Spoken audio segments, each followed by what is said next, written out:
Minister, nós podemos tomar nota também com Marco Berlis. Tá perguntando, minister, como para com a embassy? Não há permisso, com Leo e permisso para a embassy, para tudo costa para e Marco Berlis que está. Então, está sendo uma pergunta, minister, com a estação de embassy suíta. Você para honesto como mim mesmo não há a lista de perguntas ainda na bureau, pero agora que comi vai me espera de há na passini que me por revisar na minha toma nota se de comunicado de imprensa que tem riba 24 horas,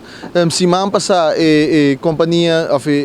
abogado na guta representar embassy suites, há carta oficial de mim passini que na certo aspecto não quando me se atender com ele e para por começar o processo de pedir handhafing e não está na espera de nada agora que nada, pero para o que trata o departamento de governo também está bezig está evaluando outro cenário não, então se sabe que está custando que agora que bala está dentro na corte não me se bem back agora que não com uma petição oficial para o que trata handhafing dus e na minha alegre uma vez me toma